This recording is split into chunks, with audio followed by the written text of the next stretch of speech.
We are Danny and Laura Boyd, and our beautiful brokenness is an expression of what we are learning as we have journeyed with God through 31 years of marriage and raising 11 children. In our journey, we have encountered God's love and faithfulness as He rescued us both from death and addiction. We have seen His mercy and grace as we tried to earn His love, only to discover He freely loves us because we are His beloved children. We invite you to walk with us as we openly discuss the ups and downs we have faced and how we are more alive and in love with Him than ever before. Hello, and welcome to episode 5 of Our Beautiful Brokenness. We are, again, honored that you are joining us. And we're recording from our home today on Easter Sunday, so it's been a really incredible morning so far, just celebrating life in Jesus. And our story, what we're sharing today really is a testimony of God's work and in the work of the resurrection. Yeah. That things that looked a certain way, that looked really dark or negative or bad, that when God enters the picture, God can turn that all upside down. Yeah. And so we want to share today how this really started. How did we started Our Beautiful Brokenness, how this kind of came all about. And that's a story to me about, it comes out of disappointment. It really comes out of feeling like things were going in a particular direction, feeling like we were following God, and then everything kind of falling apart and then turning upside down. Yeah. But yet out of that, God bringing us to this. Yeah. We were thinking about it this morning about how that's what God does. That's what He did Easter, the crucifixion and all that. He interrupted what the apostles thought was going to happen. And it looked terrible. But then we have everlasting life. We have the ability to enter into relationship with God out of that. So He does that with us sometimes. We're going along a certain way, and then we are interrupted. And it seems terrible, but it's actually part of God's plan. So. Absolutely. Yeah. Again, there's so many stories throughout the Bible of different people. I think of Joseph, of things going upside down a bunch of different times, but yet God using all of that in the end for His good, and then for the good of His people. And it just, and that's what God does. Yeah. And so, things may seem, you may be in a point in your life right now where things are just upside down, especially with this epidemic, this pandemic or virus or whatever, whatever you want to label you want to give it, has halted what's normal and turned a lot of people's lives upside down. And so you may be feeling like, wow, this is not what I thought things were going to be like, probably like everybody, and disappointed and all kinds of things. But God can use that, and make something really amazing out of it. So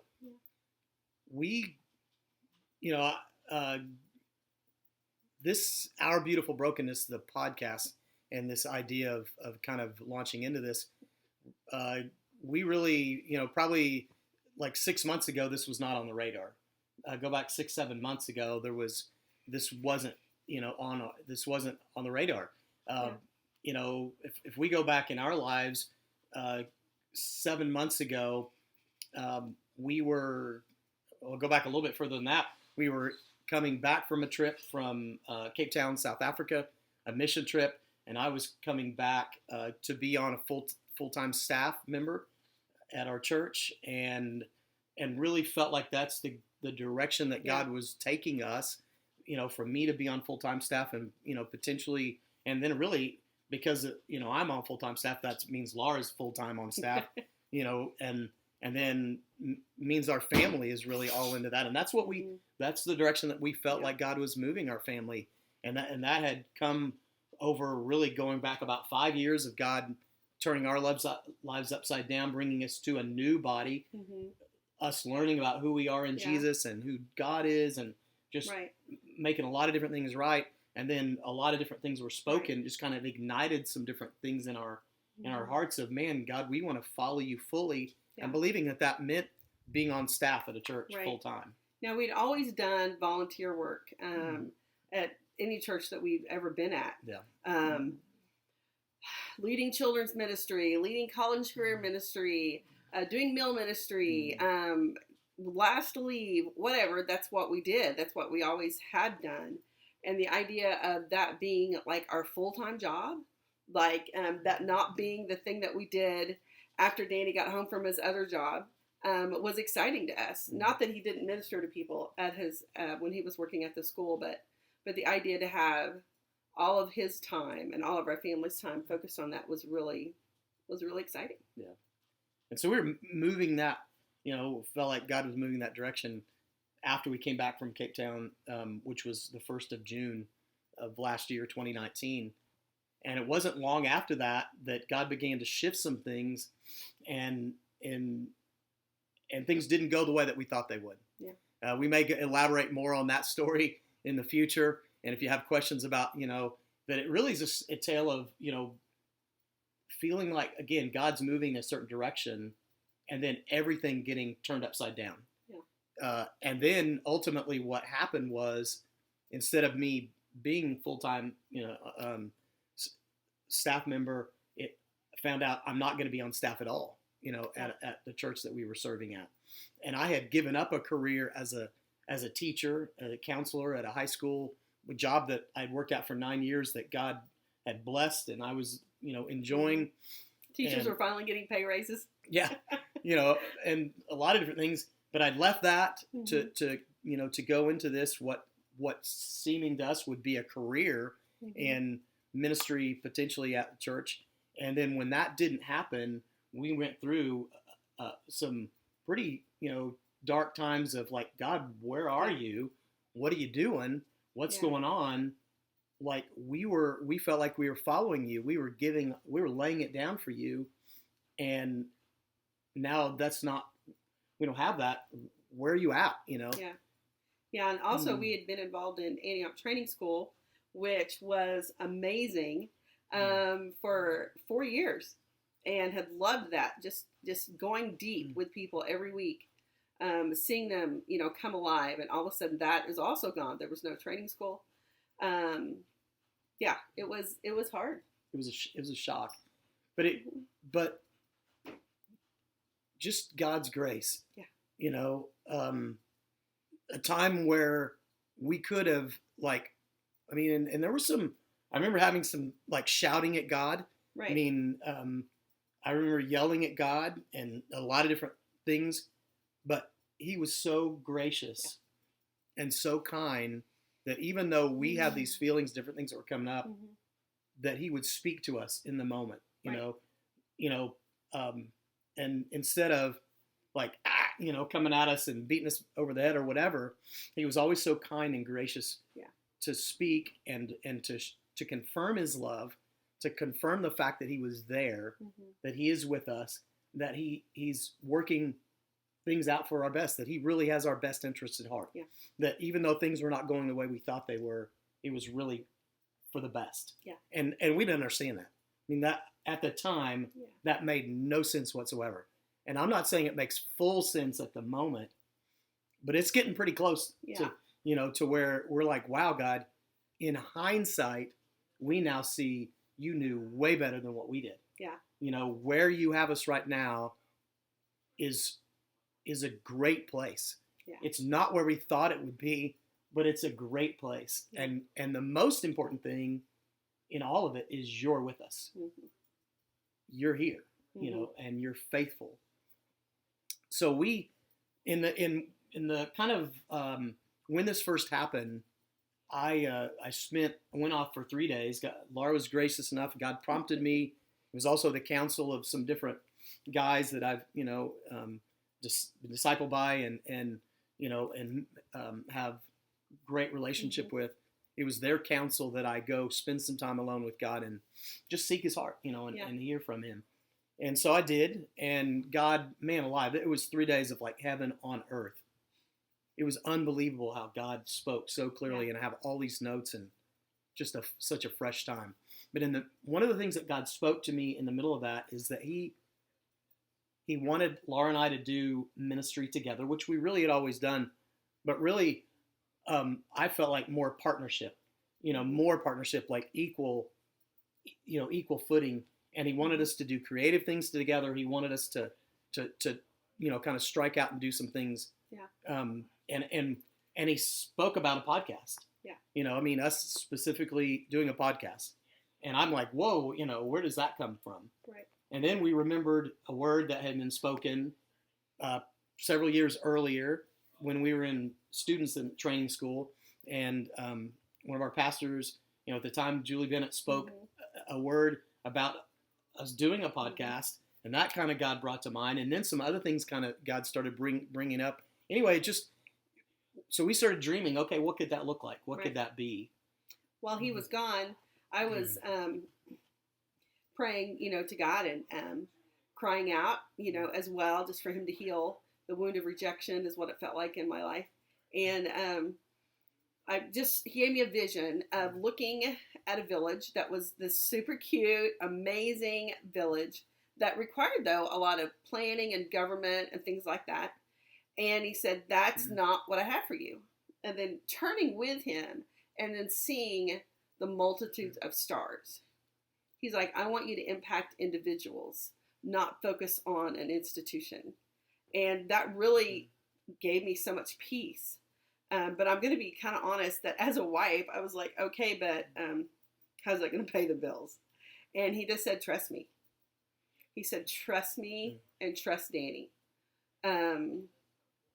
Listen. And I occasionally would go, well, what about this idea? And Danny would pray about it. He's like, no, we're going to just trust. So. Yeah. And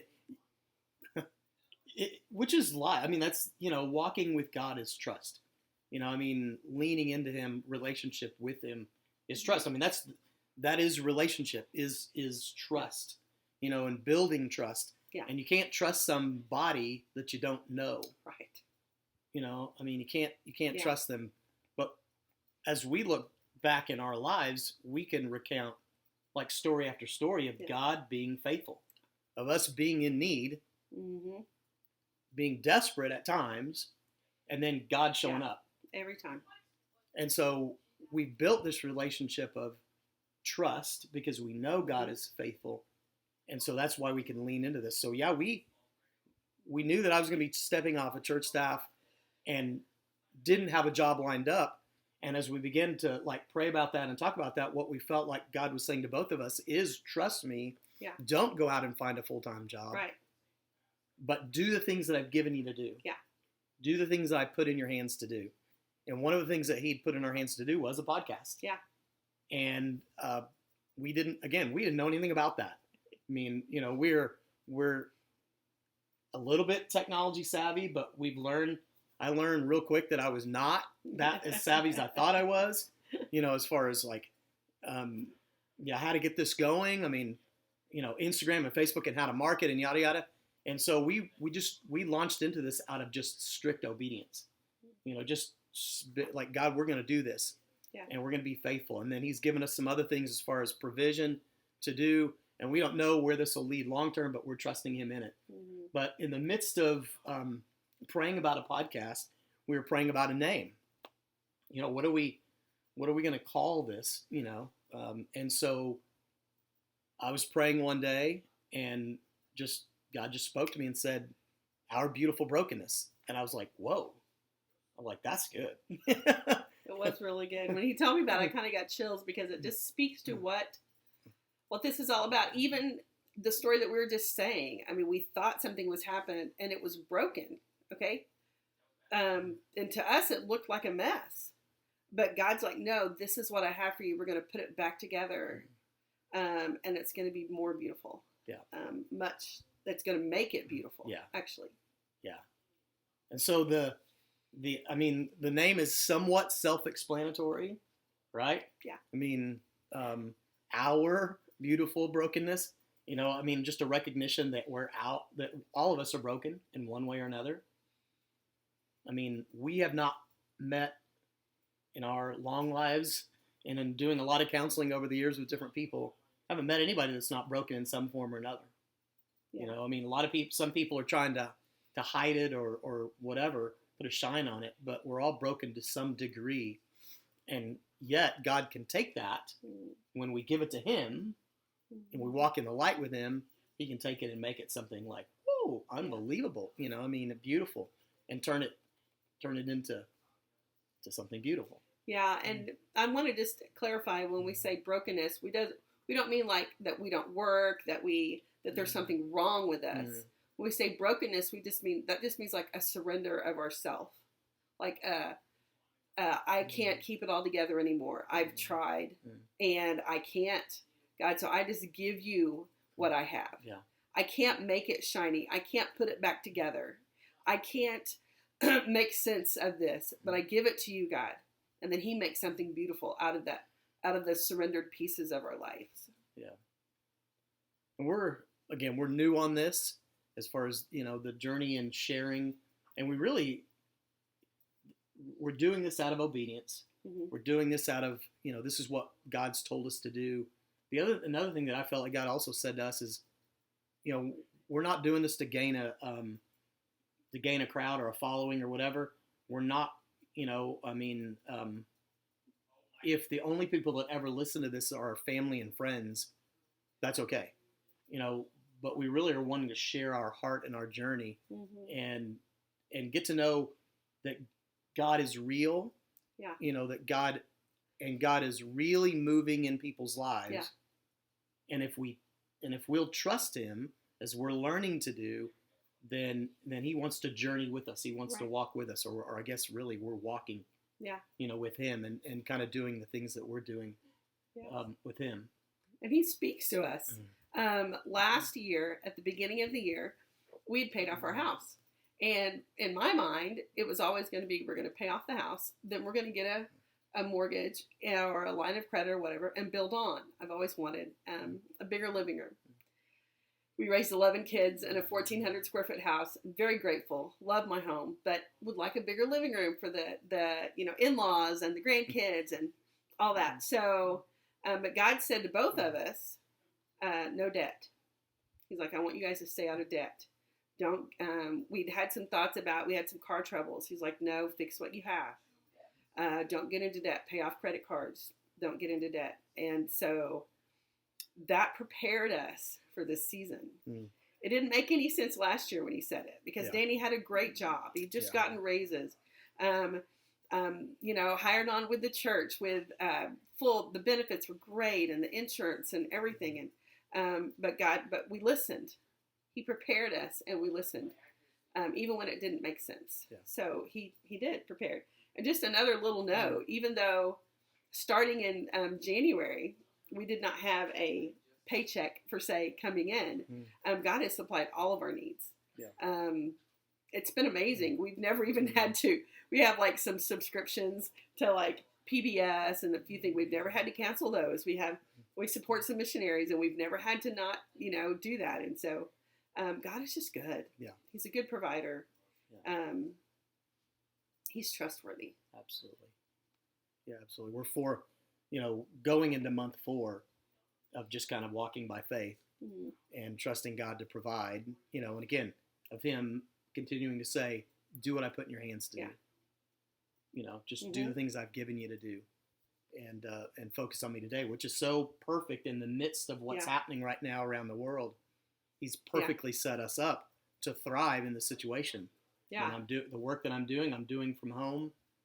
And, it just really has worked out well. And God knew that back then. Yeah. Back when we thought, what in the world? Everything's turning upside down. This doesn't make any sense. Yeah. But God knew back then that he was orchestrating all these different things to put us in a position to thrive. Yeah. Not just to survive. Right. Not to just make it, but to really thrive in this time. So I know, again, we're in a season, which is a season. We're in a season where things are not as normal. Right. We're in a season in the world where things are kind of, for different people.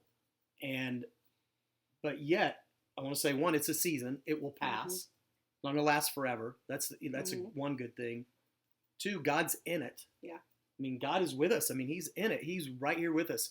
And to me, I've said this to a lot of different people. It's an invitation by God to lean into him and lean into the people that are around us. Yeah. And maybe that may not be physically lean in, because you may be by yourself, but he wants you to lean into community with the people that he's put you in community with. So whoever he's put you in community with, he wants you to lean into that. Lean into relationship with him first, lean into, to community and strengthen those things first, because those are the things that are most important. Right. And now you have time to, so many of us, our lives are all of a sudden not very busy. Yeah. And now you have time. I wanted Danny to share a little bit about the first day of his 3 days with God. What happened? Like, God, you started to read, or you started to listen to music. Yeah. Yeah. I went into this. I'm used to being a pretty active person, just activity. I don't sit still until I go to sleep, pretty much. And when he sits still, he goes to sleep. And so I'm going into this time, and I actually rode a train down to Fort Worth. And as I'm riding the train, I'm wanting to do something. Okay, God, I'm gonna read a book. I'm gonna read the Bible. I'm gonna listen. He's like, nope, just sit here.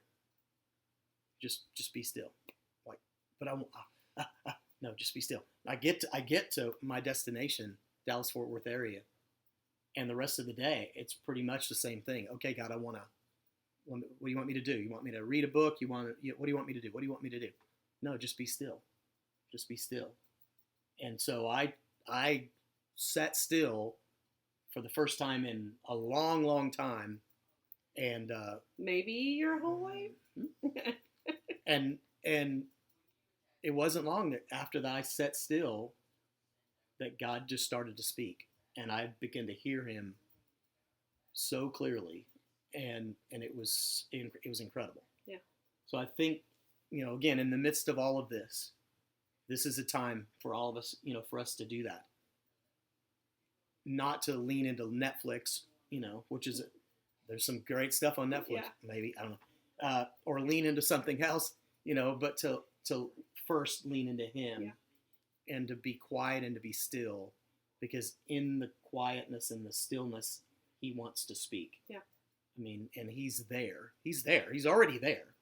He's already there waiting for us. We just have to get alone and be with him. As I said, the Bible says, be still and know that I am God. Be still and know. If we want to know, we need to be still. Yeah. So that's a brief story of why and how we started, this ministry and podcast and whatever this is. It's just in, following God. So if you have specific questions, you can always message us. You can do that through our website. There's an opportunity to contact us through the website, ourbeautifulbrokenness.com.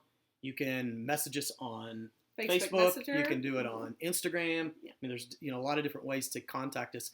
And if you have questions then about different things that we've mentioned, do that. And then also I would say this: if you have something you'd like for us to talk about, then message us. And say, hey, I would love for you guys to dive into this. Yeah.